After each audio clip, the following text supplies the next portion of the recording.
মৰমৰ ছাত্ৰ-ছাত্ৰীসকল, তোমালোক সকলোকে ই-লাৰ্ণিং একাডেমি চেনেললৈ স্বাগতম জনালো।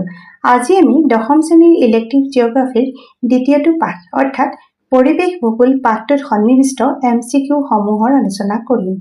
এই আলোচনাই তোমালোকক প্ৰশ্নবোৰ বুজাত নিশ্চয় সহায় কৰিব। গতিকে পলম নকৰি প্ৰশ্নবোৰ সমাধান কৰো আহা। আমাৰ প্ৰথম প্ৰশ্নটো হ'ল তলৰ কোনটো পৰিৱেশৰ অজীৱীয় উপাদান? আমি পাঠটোত জীৱীয় আৰু অজীৱীয় উপাদানৰ বিষয়ে পঢ়ি আহিছো।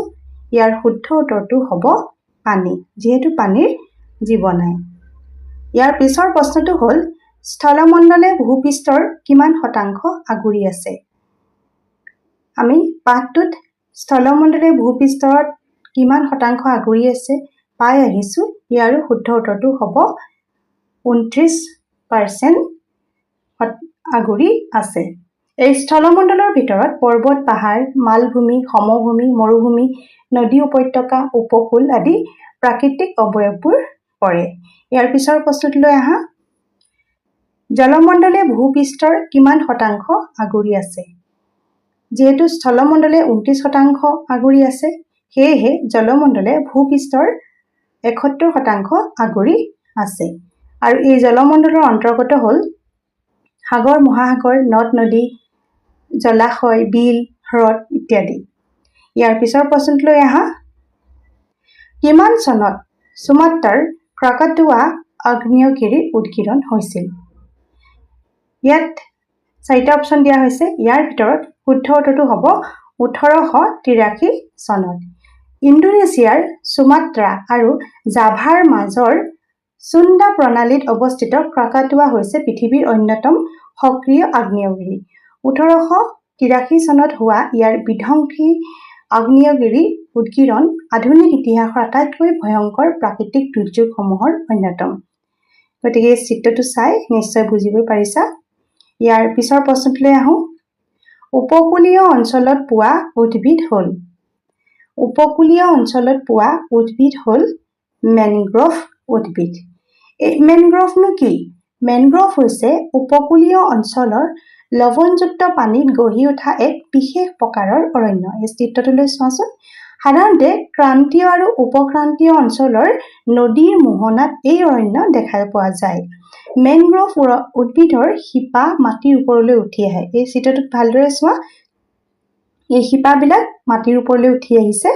মেনগ্ৰোভ উদ্ভিদৰ শিপা মাটিৰ ওপৰলৈ ওলাই আহে। সামুদ্ৰিক ধুমুহা নাইবা ছুনামিৰ পৰা উপকূলীয় অঞ্চলক এই অৰণ্যই প্ৰাকৃতিকভাৱে ৰক্ষা কৰে। আৰু সুন্দৰবনেই হৈছে পৃথিৱীৰ সৰ্ববৃহৎ মেনগ্ৰোভ অৰণ্য।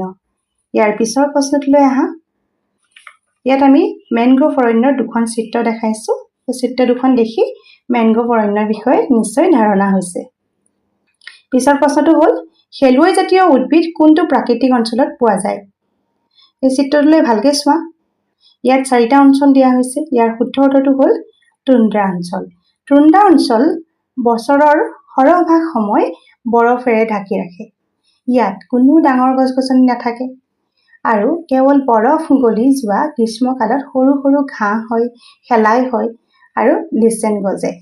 এই চিত্ৰটোলৈ চালে তোমালোকে নিশ্চয় ভালদৰে বুজি পাবা। ইয়াৰ পিছৰ প্ৰশ্নটোলৈ আহা। তলত দিয়াবোৰৰ কোনটো অজীৱীয় পৰিৱেশৰ অন্তৰ্গত? অতি সহজ প্ৰশ্ন।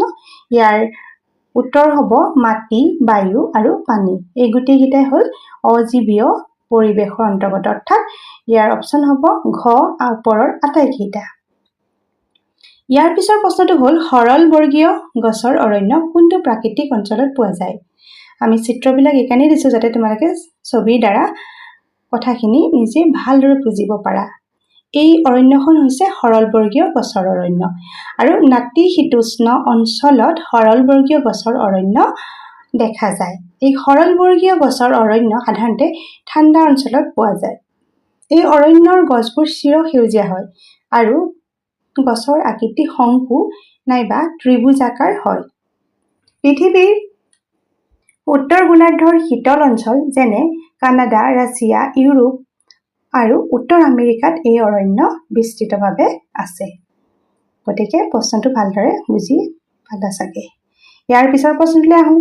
তলত দিয়াবোৰৰ কোনটো পৰিৱেশৰ অজীৱীয় উপাদান এই প্ৰশ্ন অতি সহজ প্ৰশ্ন অজীৱীয় উপাদান ইয়াত পানী আছে যেহেতু পানী হ'ল অজীৱীয় উপাদান ইয়াৰ পিছৰ প্ৰশ্নটো হ'ল পৃথিৱীৰ কোনটো প্ৰাকৃতিক অঞ্চলত চিৰসেউজীয়া ডাঠ অৰণ্য পোৱা যায় মন কৰিবা চিৰসেউজীয়া ডাঠ অৰণ্য চিৰসেউজীয়া ডাঠ অৰণ্য পোৱা অঞ্চলটো হ'ল নিৰক্ষীয় অঞ্চল চিৰসেউজীয়া ডাঠ অৰণ্য হ'ল সেইবোৰ অৰণ্য য'ত বছৰৰ সকলো সময়তে গছ-গছনি সেউজীয়া হৈ থাকে আৰু এই অৰণ্যবোৰ সাধাৰণতে বৰষুণৰ পৰিমাণ অত্যাধিক হোৱা অঞ্চলত পোৱা যায় গতিকে প্ৰশ্নটো নিশ্চয় বুজি পালা ইয়াৰ পিছৰ প্ৰশ্নটোলৈ আহোঁ বায়ুমণ্ডল ভূপৃষ্ঠৰ পৰা প্ৰায় কিমান কিলোমিটাৰ উচ্চতালৈ বিয়পি আছে ইয়াৰ শুদ্ধ উত্তৰটো হ'ব 480 কিলোমিটাৰ 12 নম্বৰ প্ৰশ্নটো হ'ল তলত দিয়াবোৰৰ কোনটো পৰিৱেশৰ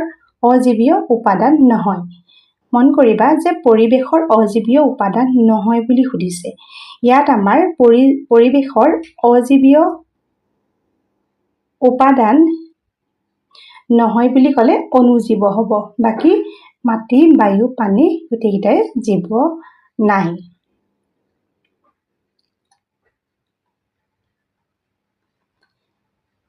ইয়াৰ পিছৰ প্ৰশ্নটো হ'ল নিৰক্ষীয় বনাঞ্চলে ভূপৃষ্ঠৰ কিমান শতাংশ আগুৰি আছে নিৰক্ষীয় বনাঞ্চলে ভূপৃষ্ঠৰ 6% আগুৰি আছে নিৰক্ষীয় বনাঞ্চলে বৰ্তমান পৃথিৱীৰ মুঠ স্থলভাগৰ প্ৰায় 6% আগুৰি আছে আৰু এই অৰণ্যই আমাজন অৰণ্য আফ্ৰিকাৰ কংগো অৱবাহিকা দক্ষিণ পূব এছিয়া বিয়পি আছে ইয়াৰ পিছৰ প্ৰশ্নটোলৈ আহোঁ প্ৰাকৃতিক অঞ্চলৰ ফালৰ পৰা ভাৰতবৰ্ষ কোনটো প্ৰাকৃতিক অঞ্চলৰ ভিতৰত পৰে প্ৰাকৃতিক অঞ্চলৰ ফালৰ পৰা ভাৰতবৰ্ষ মৌচুমী অঞ্চলৰ ভিতৰত পৰে যেহেতু মৌচুমী অঞ্চলত গ্ৰীষ্মকালৰ জলবায়ু উষ্ণ আৰু আৰ্দ্ৰ হয় আৰু শীতকালত ঠাণ্ডা আৰু শুকান হয় ভাৰত বাংলাদেশ আদি দেশৰ জলবায়ু মৌচুমী জলবায়ু বিৰাজ কৰে ইয়াৰ পিছৰ প্ৰশ্নটো হ'ল গোলকীয় উষ্ণতা বৃদ্ধিত আটাইতকৈ অৰিহণা যোগোৱা গেছবিধ হ'ল ইয়াত 4বিধ গেছৰ নাম দিছে কাৰ্বন ডাই অক্সাইড মিথেন ওজন